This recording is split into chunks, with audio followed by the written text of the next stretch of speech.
Volodymyr Zelensky a annoncé ce dimanche soir le limogeage du chef du service de sécurité d'Ukraine et de la procureure générale, en raison de multiples soupçons de trahison de certains de leurs subordonnés au profit des Russes. Les autorités ukrainiennes enquêtent sur plus de 650 cas de soupçons de trahison de responsables locaux, notamment dans les zones occupées par les forces russes et pro-russes, a ajouté Zelensky.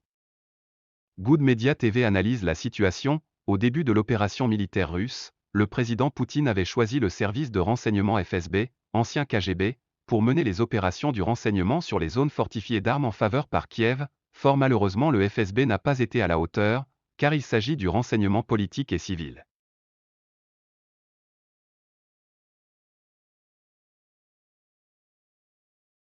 Après le revers de Moscou, le président Poutine a décidé de travailler avec le GRU, qui est le renseignement principal de l'état-major russe, créé après la Deuxième Guerre mondiale par URSS.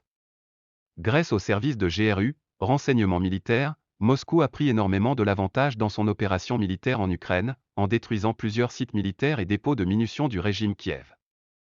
Suite au succès accumulé par Moscou, Volodymyr Zelensky soupçonne son équipe et affirme une présence des troupes.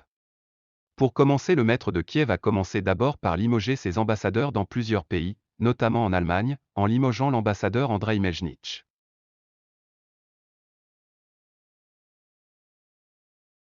Et maintenant, il limoge encore le chef du service de sécurité d'Ukraine et la procureure générale. Il soupçonnerait encore d'autres. Good Media TV constate un déséquilibre du régime de Kiev et invite Zelensky à négocier avec le Kremlin pour arrêter la destruction de son pays et la mort des civils innocents dans leur conflit d'intérêts politiques. Ce conflit créé principalement par les États-Unis, dans sa lutte à réduire la puissance de la Russie afin qu'ils soient les seuls à dominer le monde, car ils savent que sans l'Ukraine la Russie pourrait s'affaiblir géographiquement, car les armes de l'OTAN seront dans son dos. Abonnez-vous sur Good Media Télévision et cliquez sur la cloche de notification pour ne rien rater sur nos formations et informations partout dans le monde. Likez et partagez nos vidéos en laissant aussi vos commentaires.